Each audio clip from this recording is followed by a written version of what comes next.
Nearly 1 month since Election Day, President Trump has not conceded, and his legal options now are running out. He again today disputed the results in a 46-minute video on social media, just 1 day after U.S. Attorney General Bill Barr said there was no evidence of widespread fraud in the November election. NewsNation national political correspondent Dean Reynolds live in the newsroom tonight with the president's message now to Americans.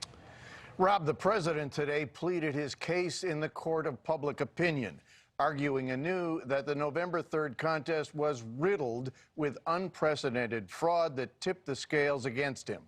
But they were the same claims rejected as baseless by judges across the country and this week by his own attorney general.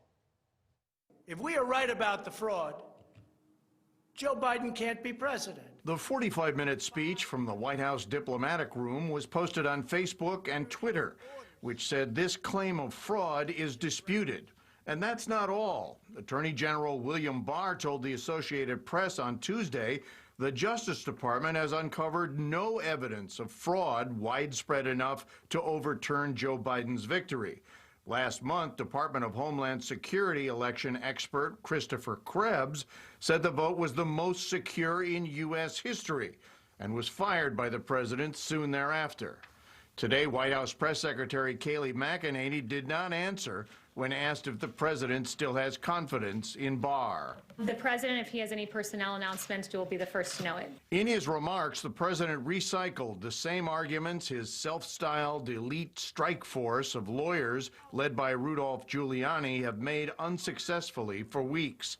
For example, the president asserted that many votes were cast for thousands of dead people, that others were surreptitiously counted at some undisclosed foreign site, that corrupted voting machines flipped his numbers to Mr. Biden, and mail-in ballots were abused by Democrats to turn the tide at just the right time to help his opponent.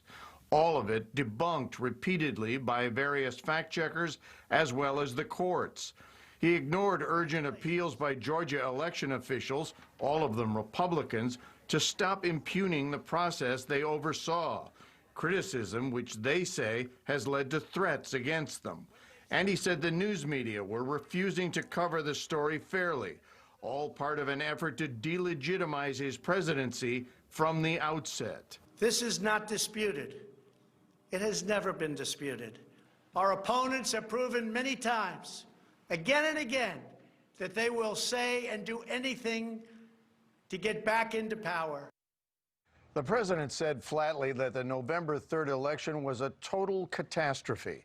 And far from accepting his defeat, he indicated he will fight on all the way to the Supreme Court if need be.